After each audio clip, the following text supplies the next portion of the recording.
Le journal de Christophe Lamar. Rebonjour Christophe. Bonjour Dimitri, bonjour à tous. Et si nous en étions réduits comme la cigale des fables de La Fontaine à devoir danser jusqu'à la fin de l'hiver prochain? Le prix à payer du quoi qu'il en coûte, l'inflation continue de s'emballer et de tirer les prix vers le haut. Quelques exemples, plus 10% pour le café, 15% pour les pâtes, la viande surgelée, plus 10%. Et ce n'est peut-être pas fini. L'exécutif s'inquiète de voir l'inflation battre un record vieux de 30 ans cette année. Arthur Delaborde. 10%, c'est selon nos informations le niveau record d'inflation anticipé par plusieurs personnes à l'Elysée pour la fin de l'année. Et pour faire face, Emmanuel Macron a notamment promis de dégeler avant l'été le point d'indice des fonctionnaires, un potentiel gouffre financier, d'autant que d'autres mesures sur le pouvoir d'achat vont peser lourdement sur le budget. La prolongation du bouclier tarifaire sur les prix de l'énergie et de la remise de 18 centimes par litre de carburant, le fameux chèque alimentaire, le triplement de la prime Macron ou encore la réindexation des pensions de retraite et des prestations sociales sur l'inflation au 1er juillet. Il va maintenant falloir intégrer tout cela dans le projet de loi de finances rectificative qui sera voté après les législatives, et ce malgré une croissance très incertaine. Derrière les difficultés de gestion, il y a aussi un problème politique. Tout recul sur le sujet brûlant du pouvoir d'achat pourrait entraîner une vive contestation, comme ce fut le cas avec les Gilets jaunes. Arthur Delaborde du service politique d'Europe 1. Et pour juguler cette inflation qui touche toute l'Europe, la Banque centrale européenne annonce un relèvement de ses taux directeurs à partir de juillet. Une première depuis 2011 et une mauvaise nouvelle pour les États surendettés. L'ère de l'argent gratuit touche à sa fin. Dossier à suivre dans le journal de 8 heures. Dans la campagne pour les élections législatives, rien ne va plus pour le désormais ex-candidat à Abouaf. La France insoumise ouvre une enquête interne pour violence sexuelle à son encontre. Il est déjà sous le coup d'une condamnation pour injure raciste. Il sera rejugé devant la cour d'appel, mais il doit répondre d'une autre affaire. 3 femmes l'accusent d'agression sexiste et sexuelle. Les faits sont graves et ont justifié sa mise à l'écart de la campagne pour les législatives. Alexis de La Fontaine. Oui, une décision évidente pour Clémentine Autain, interrogée par Mediapart sur la gravité des faits. Le signalement dont on a pris connaissance samedi est un signalement d'une gravité que nous n'avons jamais rencontrée. C'est vrai qu'on est bouleversé par ce qu'on a lu, ce qu'on a entendu. Mais une question se pose. Les Insoumis, muets sur le sujet jusqu'à hier, n'affirment être au courant que depuis le 7 mai, alors que Caroline Dehaas assure les avoir informés le 2 mai, soit en plein milieu des négociations pour l'union de la gauche. Et ce lundi, après les investitures de la NUPES, son départ aurait été décidé en raison des injures reçues sur les réseaux sociaux et non à cause des accusations. Pour tenter d'éteindre le feu, Jean-Luc Mélenchon a rapidement tweeté pour demander d'établir la vérité sur ces accusations, mais assure toujours son soutien à Tabouafs pour les injures reçues.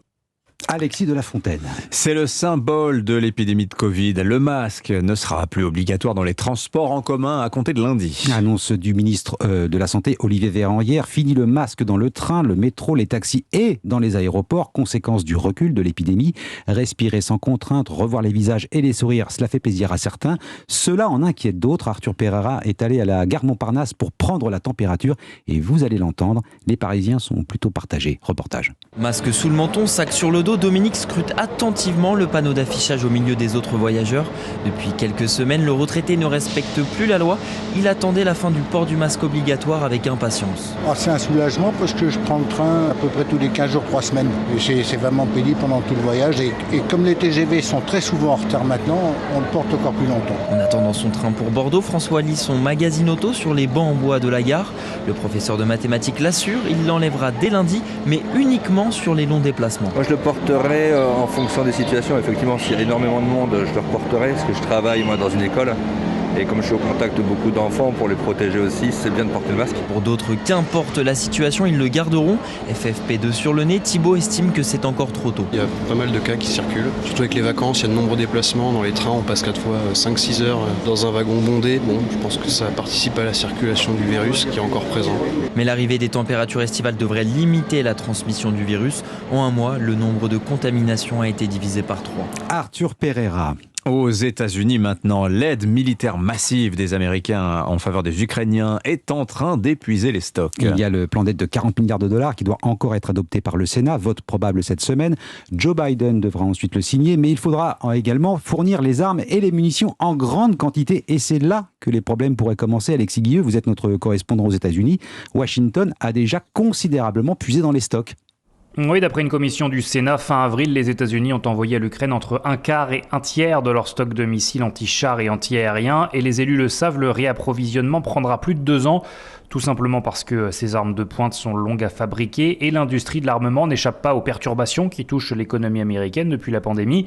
C'est pour cela que dans ce projet de loi de 40 milliards de dollars en discussion au Congrès, une enveloppe de 9 milliards est destinée au réapprovisionnement des stocks américains.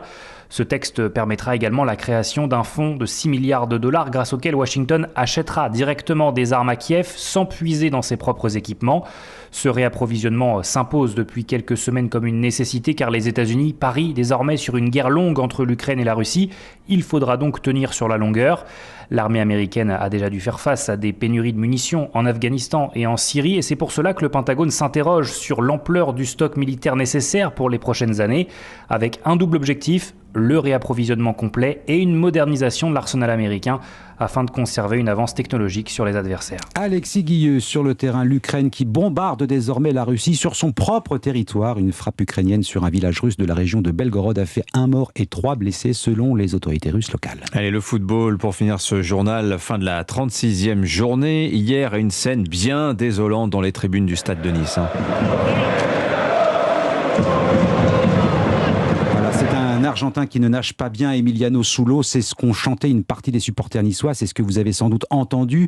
Chant qui moque la mort de l'ancien Nantais décédé lors du crash de son avion tombé dans la Manche. Réponse malvenue à la défaite de Nice contre Nantes en finale de la Coupe de France. Des propos qui ont fait sortir l'entraîneur de Nice de ses gonds, un Christophe Galtier très en colère. J'ai pas d'adjectif pour définir ce que j'ai entendu. Une des premières réactions dans le vestiaire, croyez-moi, c'était pas des chants, c'était pas des cris de joie. C'était pas un soulagement, c'est ce que les joueurs ont entendu. Je sais que le club est intervenu à travers un communiqué et au nom de mon vestiaire, de mon staff technique, de mes joueurs, on tient à présenter nos excuses à la famille d'Emiliano Sala, les excuses aussi au FC Nantes. On dit que les tribunes sont les reflets de la société. Si c'est ça notre société, ben croyez-moi, on est dans la merde. J'ai pas de mots, qu'ils restent chez eux. Qu'ils restent chez eux. On peut pas entendre ça dans un stade. On peut pas entendre ça dans un stade. Qu'ils restent chez eux. Si c'est pour insulter des morts, qu'ils restent chez eux. Si c'est pour envoyer des bouteilles, qu'ils restent chez eux. On gagnera sans ces personnes-là. Voilà, propos très fort de Christophe Galtier, l'entraîneur de Nice, pardon. Vous en perdez votre voix. J'en perds ma voix. Nice vainqueur de Saint-Etienne, 4-2. Nantes s'est imposé dans le derby breton face à Rennes, 2-1. Ah oui. Merci beaucoup Christophe Lamar. C'est vrai que les mots de Christophe Galtier sont extrêmement forts. Le chant de la honte, on peut vraiment le qualifier ainsi. Merci beaucoup Christophe pour venir tout à l'heure à 8h30.